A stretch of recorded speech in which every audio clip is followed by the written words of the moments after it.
रामलला की प्राण प्रतिष्ठा के बाद अयोध्या में आज से लोगों के लिए राम मंदिर खोल दिया जाएगा। आज अयोध्या में 5 लाख से ज्यादा भक्तों के आने का अनुमान है। दूर दूर से लोग दर्शन के लिए पहुंच रहे हैं।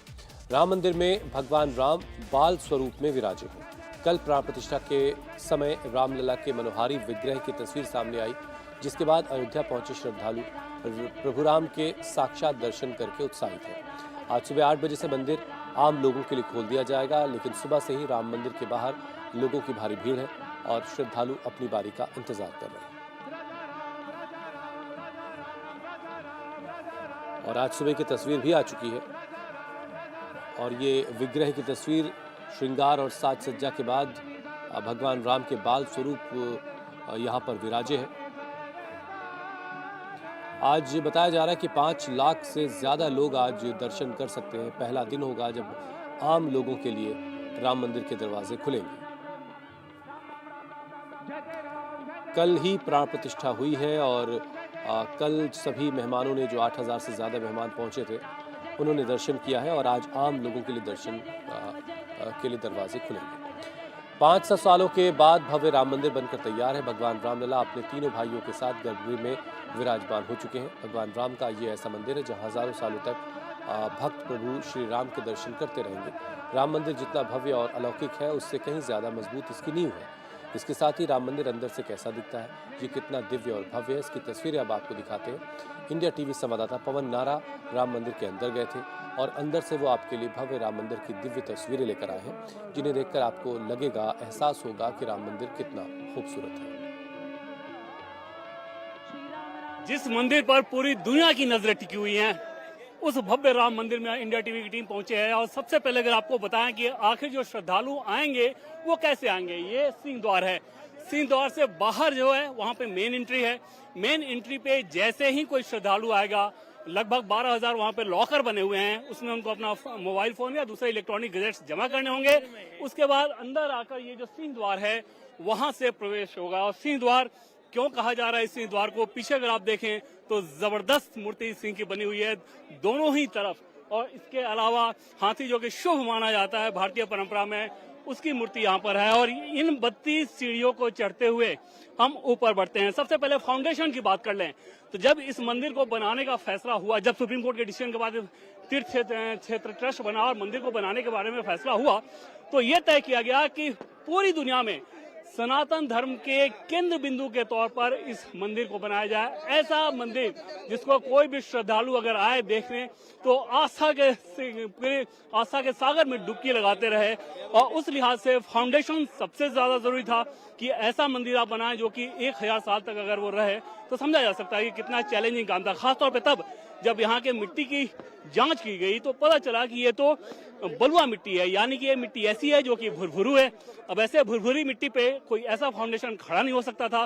तो उसके बाद इंजीनियर्स का सहयोग लेके, देश के जो टॉप इंजीनियर्स हैं उनका सहयोग लिया गया और उसके बाद ये तय किया गया कि यहाँ पर एक पूरी गहरी खुदाई की जाएगी और खुदाई के बाद एक आर्टिफिशियल जमीन तैयार की जाएगी और वो जमीन ऐसी होगी जो कि पत्थर से भी ज्यादा सख्त हो। फाउंडेशन के बाद ये समस्या ये थी कि अगर आपको पत्थर का मंदिर बनाना है तो पत्थर सीधे सीधे डैम्प ले लेता है और उस स्थिति में बहुत जरूरी था कि वो डैम्प ना ले। और वहां पर फिर ग्रेनाइट मंगाकर, कर्नाटक से ग्रेनाइट मंगाया गया और ग्रेनाइट की कई सारी लेयर्स लगाई गई और उसके बाद प्लिंथ का काम पूरा हुआ, फिर यह मंदिर बनाना शुरू हुआ। इन सीढ़ियों को चढ़ते हुए सामने के हिस्से से प्रवेश होगा। उसके बाद इन 32 सीढ़ियों को चढ़ते हुए आप आगे की तरफ जाएंगे मंदिर में प्रवेश के लिए। इन सीढ़ियों की बात करें तो सबसे पहले तो गजराज आपका स्वागत करेंगे और गजराज के ठीक ऊपर सिंह द्वार, यानी कि यहाँ पर सिंह भी हैं और दोनों ही तरफ वो मूर्तियां बनाई गई हैं गजराज की, सिंह की। इन मूर्तियों के सहारे इनको देखते हुए आप ऊपर आगे बढ़े और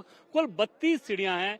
इन 32 सीढ़ियों को चढ़ने के बाद आप इस मंदिर का जो प्लिंथ वाला हिस्सा कहते हैं उस पर आ जाते हैं। और यहाँ से ही अगर आने के बाद आप देखें तो एक विहंगम दृश्य देखने को मिलेगा और सामने का जो हिस्सा है यहाँ पर मंडप शुरू हो रहा है और इन्हीं मंडपों को क्रॉस करते हुए आगे मंदिर में जाया जाता है। मंदिर का जो सिंह द्वार है उसमें प्रवेश के लिए तो 32 सीढ़ियों की चढ़ाई चढ़नी है, लेकिन अगर किसी को परेशानी है और वो उन सीढ़ियों को नहीं चढ़ना चाहता है तो उसके लिए रैंप की व्यवस्था की गई है। और ये वो रैंप है जिसको देख रहे हैं आप, बहुत आसान आसानी के साथ इस रैंप पे या तो व्यक्ति चल के आ जाए या फिर किसी व्हीलचेयर के मार्फत भी आना चाहे तो बहुत आसानी के साथ आ सकता है और यहाँ पर आके अपने रामलला का दर्शन कर सकता है। यानी कि हर एक वो छोटी चीज जो कि सुविधा दे सकती हो किसी को भी, किसी भी श्रद्धालु को किसी ऐसी समस्या का सामना ना करना पड़े, उसका पूरा ध्यान रखा गया है मंदिर के निर्माण में। तो ये मंदिर ऐसा बनाया जा रहा था जो कि 1000 साल तक रहे, तो उस लिहाज से न लोहे का इस्तेमाल किया गया न सीमेंट का इस्तेमाल किया गया। एक दूसरी बड़ी समस्या ये फिर आई कि अगर ऐसा मंदिर बनाना हो जो कि हमारे प्राचीन भारत में बहुत सारे उसके उदाहरण हैं, तो फिर कैसे बनाया जाए, क्योंकि वो मंदिर तो हैं आज जो कि इंजीनियरिंग का बेहतरीन नमूना है, लेकिन उनके बारे में कोई भी अभिलेख नहीं जिनको पढ़कर ये समझा जा सके कि इस मंदिर को उसी अनुरूप कैसे बनाया जा सकता है। वो एक दूसरा चैलेंजिंग काम था। तो उस चैलेंजिंग काम को भी इस लिहाज से पूरा किया गया कि पत्थर को एक दूसरे से जोड़ते हुए उस लिहाज से उसको पूरी बिल्डिंग को खड़ा किया जाए और इस बिल्डिंग को नागर शैली में खड़ा किया गया। शैली के बारे में भी आपको बता दें कि 3 शैलियां थी, नागर, द्रविड़ या बेसर। इन तीनों पे विचार किया गया और फिर तय किया गया कि नागर शैली के मंदिर को बनाया जाए। जैसे कोणार्क का सूर्य मंदिर जो है वो नागर शैली का बेहतरीन नमूना माना जाता है और इस मंदिर को भी उसी रूप में खड़ा किया गया। मंदिर से अब आगे बढ़ते हैं और आगे देखते हैं कि जो पहला मंडप है, नित्य मंडप, वो आखिर किस प्रकार का है। यहाँ पर सीढ़ियों से जैसे हम लोग गुजर रहे हैं, जाहिर तौर पर हर तरफ अगर पूरी दुनिया में जय घोष हो रहा है जय श्री राम का, तो इस मंदिर में कैसे संभव ना हो। नित्य मंडप के अंदर जैसे आप आते हैं तो यहाँ पर आप देखें इसकी खूबसूरती और ऊपर चाहे आप उसके छत को देखें, इसके खम्भों को देखें तो बेहतरीन नमूना आपको दिखेगी कि कितने कायदे के साथ इसकी कशीदाकारी की गई है। और क्योंकि बहुत कम समय में ये बनाया जाना था तो इसमें इस प्रकार का तकनीक का इस्तेमाल किया गया कि अलग अलग काम जो थे वो अलग अलग जगह पे हो रहे थे और फिर बाद में उनको एक साथ लाकर यहाँ पर जोड़ दिया गया। नित्य मंडप में जैसे आप अंदर आते हैं तो अंदर ऊपर के हिस्से को देखें तो एक बहुत ही खूबसूरत तस्वीर देखने को मिलेगी और जिस प्रकार के बलुआ पत्थर का इसमें इस्तेमाल किया गया है वो इसके खूबसूरती में 4 चांद लगा दे रहा है। और हर तरफ आपको खंबे ही खंबे दिखेंगे और कोई भी खंबा आपको ऐसा नजर नहीं आएगा जो कि प्लेन खंबा हो। बहुत ही जालीदार डिजाइन उसमें बनाया गया है, उसमें मूर्तियां बनाई गई हैं। और नीचे की अगर फ्लोरिंग की बात करें तो इसमें व्हाइट मार्बल का, मकराना जो मार्बल है उसका इस्तेमाल किया गया है नीचे के फ्लोरिंग में और इनको पत्थरों से बनाया गया है, जिसमें आज जिस प्रकार से फूल लगाए गए हैं वो इसकी खूबसूरती को और 4 चांद लगा दे रहे हैं। एंट्री पे जैसे हम आते हैं तो यहाँ पर आपको दिखेगी पहली गोल्ड प्लेटेड दरवाजा। इस दरवाजे की बात करें तो इस दरवाजे को भी इस रूप में ढाला गया, इस रूप में बनाया गया और इस पे कसीदाकारी की गई और इस प्रकार के गोल्ड प्लेटेड 14 दरवाजे इस पूरे मंदिर में लगाए गए हैं। गर्भगृह का जो मुख्य दरवाजा है वो सोने का दरवाजा है और यहाँ पर भी आप देखें तो दोनों तरफ गजराज यहाँ पर उकेरे गए हैं और बहुत खूबसूरती के साथ दोनों तरफ गजराज हैं और ऊपर नित्य भंगिमाओं के साथ 2 आकृतियां उकेरी गई हैं, प्रार्थना की आकृतियां, और नीचे कुछ फूल की आकृति उकेरी गई है। ये ठीक वो दरवाजा है जिसके पीछे रामलला है, यानी कि गर्भगृह का जो मुख्य दरवाजा है जिसको बंद करके आरती की जाती है, ये वही दरवाजा है और ये सोने का दरवाजा बना हुआ है। और इस सोने के दरवाजे को आप देखें तो एक स्वर्णिम काल जो भारत देख रहा है कि प्रधानमंत्री नरेंद्र मोदी इसके लिए कह रहे हैं कि आगे का जो दौर है वो भारत का समय है, तो उस लिहाज से वो स्वर्णिम काल के बारे में एक प्रकार से भरोसा दे रहा है रामलला का ये दरवाजा, रामलला का ये भव्य मंदिर जो कि पूरी दुनिया के सामने अपनी विरासत को सहेजने और उसके साथ डेवलपमेंट को जोड़ने का एक बेहतरीन नमूना है। और इसके लकड़ी के हिस्से को अगर आप देखें तो इसमें जिसपे कि गोल्ड जिसपे नहीं चढ़ाया गया है, इस दरवाजे को देखें तो समझ में आएगा कि आखिर आपको इसमें किस प्रकार की लकड़ी का इस्तेमाल किया गया है और उसके ऊपर जो कसीदाकारी की गई है वो किस प्रकार की है। और जब जैसे ही आप गोल्ड का दरवाजा होता है तो वो इस कदर हो जाता है जिस पर पूरा का पूरा पूरी के पूरे सोने की परत चढ़ाई जाती है। और ये जो सोना लगाया गया है इसमें किसी व्यक्ति ने दान दिया पूरा सोना और उसमें 14 ऐसे दरवाजे हैं जो कि गोल्ड के दरवाजे हैं राम मंदिर में। ठीक सामने का जो हिस्सा दिख रहा है वहाँ पर भगवान राम है, यानी कि रामलला की वो खूबसूरत मूर्ति।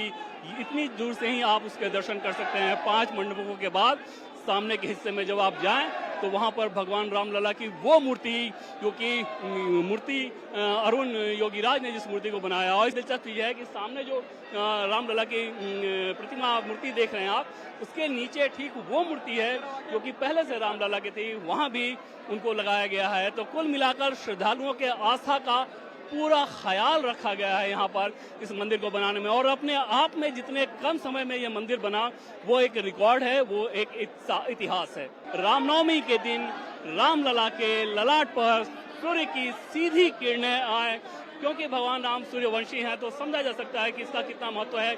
और ये कल्पना प्रधानमंत्री नरेंद्र मोदी की थी।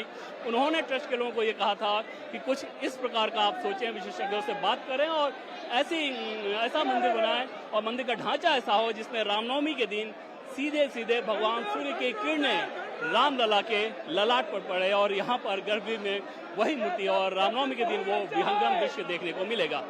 गर्भगृह के पहले ठीक दरवाजे के दोनों तरफ आप देखें तो प्रार्थना, जो कि गोस्वामी तुलसीदास की बहुत प्रसिद्ध प्रार्थना है, जिसको हर राम भक्त गुनगुनाता है कि श्री रामचंद्र कृपालु भजवन हरण भय भाव दारुणम नव कंजन लोचन कंज मुख कर कुंज पद जारुणम, ये प्रार्थना यहाँ पर लिखा हुआ है। और दीवार के दूसरे हिस्से में अगर बात करें तो वहां पर भी एक जयति बोलो रामो लक्ष्मण महाबला वो वाली प्रार्थना लिखी गई है, यानी कि रामलला के दर्शन से पहले प्रार्थना की इन पंक्तियों को गुनगुनाएं और भक्ति के उस भाव में आ जाएं जिसको लेकर इस मंदिर की जो एक परिकल्पना थी। और आप अंदाजा लगाएं कि कितने सैकड़ों सालों तक इंतजार के बाद अगर ये तस्वीर उभर के सामने आई, ये तस्वीर बनी, तो अपने आप में कितनी खास है किसी भी राम भक्त के लिए।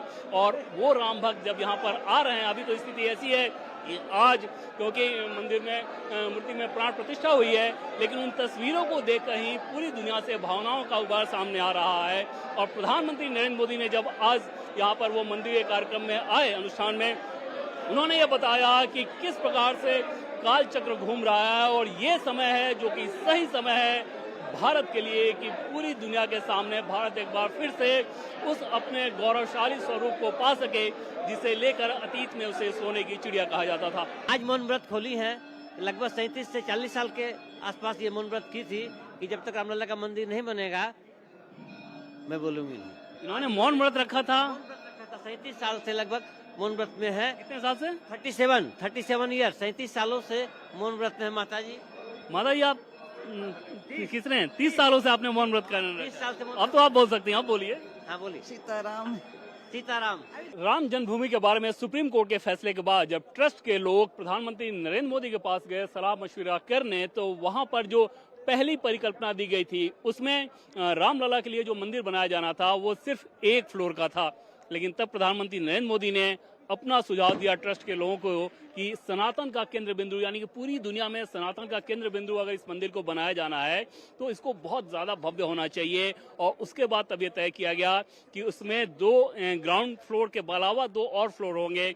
फिलहाल जो मंदिर तैयार है, यानी कि जो मंदिर का ग्राउंड फ्लोर है वो पूरी तरह से तैयार है, उसकी तस्वीर आप देख रहे हैं। और इसी से अंदाजा लगाइए इसकी ऊंचाई को देखकर कि इसके अलावा ऊपर 2 और हिस्से भी होंगे, जिसमें से एक प्रमुख होगा राम दरबार, और समझा जा सकता है कि फिर उसकी ऊंचाई कैसी रहेगी। और जब आप मंदिर ऐसा बनाते हैं तो बहुत जरूरी है कि सामने के हिस्से में खुली जगह हो और उसका ध्यान रखा जाए जिससे उसकी भव्यता दिख सके। और दूसरी बड़ी ये चीज थी कि मंदिर की जो पूरी की पूरी परिकल्पना है वो सिर्फ भगवान राम के केंद्रित ना होकर बल्कि पूरा का पूरा जो कहते हैं कि एक समावेशी तौर पे हर एक भगवान को उसमें जगह दिया जाए। उस लिहाज से चाहे माता सीता हो, लक्ष्मण हो, अहिल्या हो, जटायु हो, इन सबको जगह दी गई। और दूसरी एक बहुत दिलचस्प चीज ये रही थी कि जैसे ही सीता कूप के बारे में पता चला जो कि पौराणिक महत्व का है, प्रधानमंत्री नरेंद्र मोदी ने वो निर्देश दिया था कि अगर कुछ भी पौराणिक महत्व का चीज मिल जाए तो उसका संरक्षण किया जाए,